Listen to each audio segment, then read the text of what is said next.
A gente volta falando de COP30. Em entrevista exclusiva à repórter Tainá Farfan, o ministro da Cidade, Jader Filho, destacou a importância da agenda urbana e o papel das cidades na agenda do evento. Vamos acompanhar a entrevista. Estamos aqui no estúdio da Record, que foi montado dentro da estrutura da COP30 e agora com o ministro da Cidade, Jader Filho. Ministro, muito obrigada por vir até aqui, por conversar com a gente.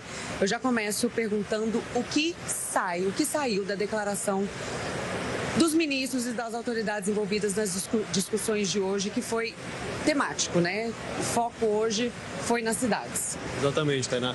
Primeiro, muito feliz por estar falando com você aqui no Jornal da Record, trazendo essa notícia tão importante, que foi o que acabou de sair da nossa reunião ministerial dos ministros, que trata exatamente sobre o tema urbano.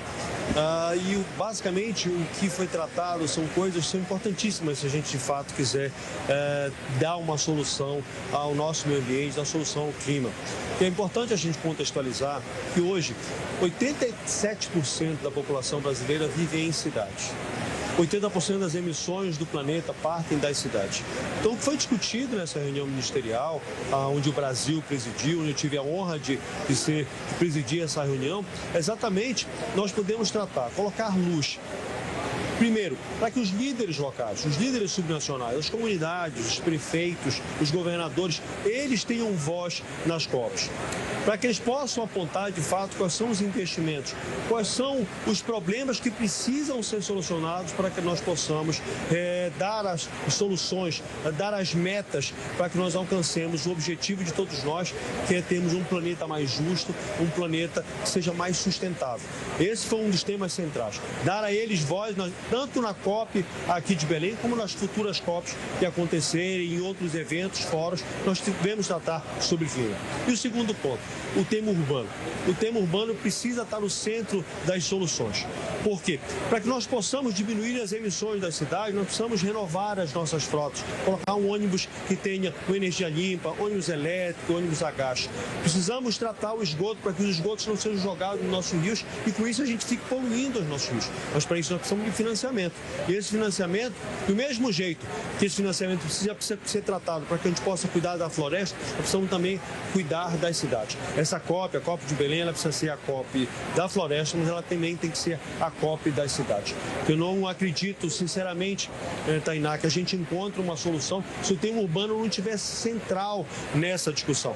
Se as soluções não partirem das cidades. Se a gente não tornar nossas cidades, Tainá, mais resilientes, mais sustentáveis. A gente estava conversando anteriormente com você. Quem primeiro sofre os efeitos dos eventos climáticos extremos são as pessoas que vivem nas nossas periferias, as pessoas mais pobres, que estão morando nas encostas. Quando as encostas deslizam, ceifam vida, destroem infraestrutura, destroem casas. Para isso, nós precisamos ter recursos para fazer obras de contenção de encostas ou para acabar com os alagamentos, com as obras de macrodrenagem, para que a gente possa levar as nossas periferias para que elas se tornem mais seguras. E para isso a gente precisa ter financiamentos. E esse financiamento tem que chegar também para o tema urbano e isso tem que ser central nessa e nas próximas COPs. Então, o que sai dessa declaração é colocar as cidades no holofote e aprofundar, dar voz a as pessoas que estão nas cidades e também financiamento focado em cidades, é isso? Exatamente. A gente dá solução para o tema urbano e dar voz e vez aos líderes locais. Perfeito. Ministro, o senhor falou sobre financiamento, sobre a necessidade de ter dinheiro para executar as mudanças que são necessárias. Fala um pouco para a gente sobre esse fundo, né, que sai daqui hoje. Qual que é a importância desse fundo e o que é preciso além dele para conseguir implementar essas mudanças?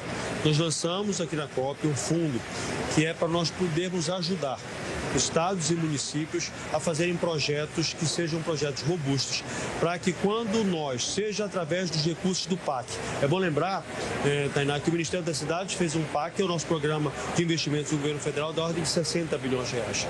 Mas não basta só destinar o recurso para fazer a obra de abastecimento de água, a obra de mobilidade, a obra de prevenção. Nós precisamos também ajudar estados e municípios com projetos. E é isso que nós fizemos aqui. Nós lançamos uma um chamado para que a iniciativa privada, para as instituições possam acontecer, como, por exemplo, nós conversamos com o Michael Bloomberg, para que a Bloomberg Foundation possa colocar recursos nesse fundo para ajudar esses municípios. Fundamentalmente, Tainá, os municípios médios e pequenos, são eles que não têm recursos, eles que precisam do apoiamento técnico para que eles possam fazer esses projetos para apresentar, seja para que alcançar recursos do governo federal, seja para alcançar recursos de bancos multilaterais, de bancos internacionais, para que nós possamos levar o financiamento. Porque o que a gente tem percebido ao longo do tempo? Que o recurso, por exemplo, dos fundos climáticos é de 20% a 10% que chegam nesses municípios. Nós precisamos ampliar isso.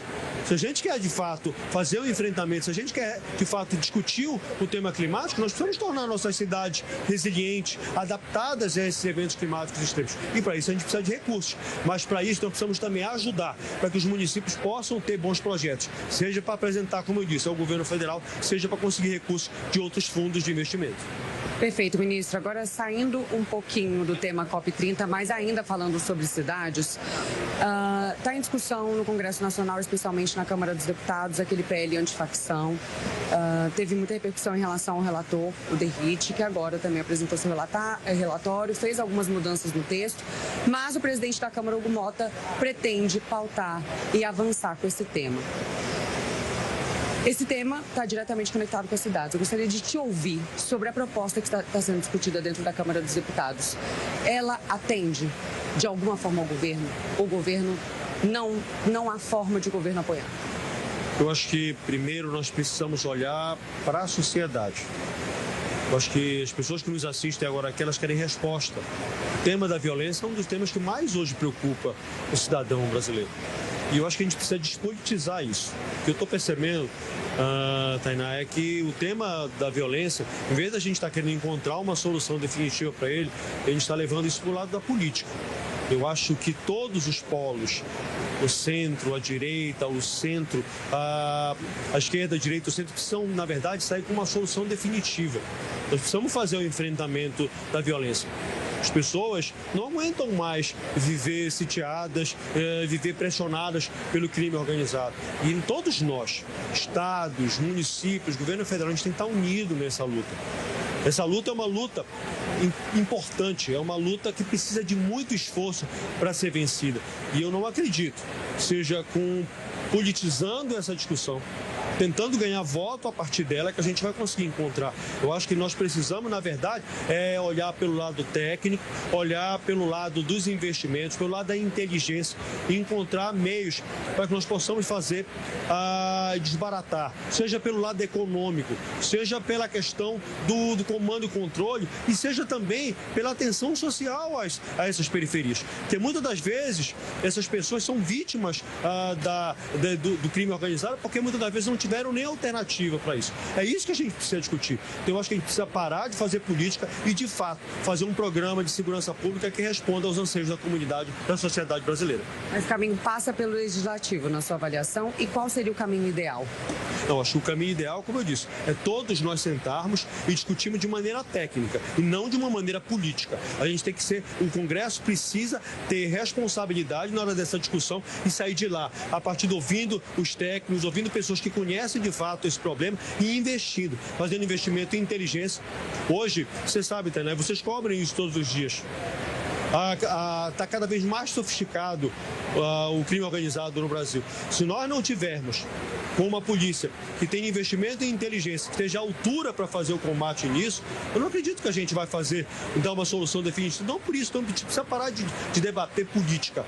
Acho que a política tem que estar afastada nesse tema. Esse tema é um tema muito importante e todos nós temos que ter responsabilidade e dar uma resposta definitiva ao crime organizado e encontrar uma solução para acabar com a violência no Brasil. Agora, já caminhando para o finzinho da nossa conversa, ministro, gostaria de falar sobre Minha Casa Minha Vida, né? Teve uma novidade, saiu hoje, eu gostaria que o senhor trouxesse para a gente os detalhes dela. Ela é focada na faixa mais baixa, é isso? Exatamente. Nós tivemos, na verdade, diversas novidades dentro do Minha Casa Minha Vida.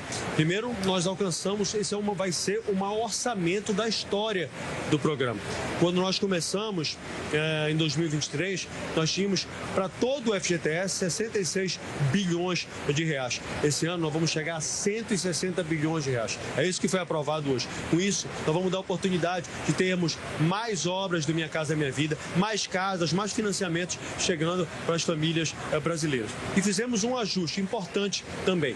Quando nós chegamos no Ministério, nós fizemos algumas alterações. Nós aumentamos o valor da entrada, do subsídio para as famílias, que chegou a 55 mil reais. Nós reduzimos a taxa de juros, que é a menor taxa de juros da história do programa, de todos os programas habitacionais do Brasil. Também aumentamos o número de parcelas e trouxemos estados e municípios para, junto conosco, a gente conseguir fazer uma política habitacional nacional. A região Nordeste e a região Norte eram as duas regiões que não conseguiam usar todo o seu orçamento.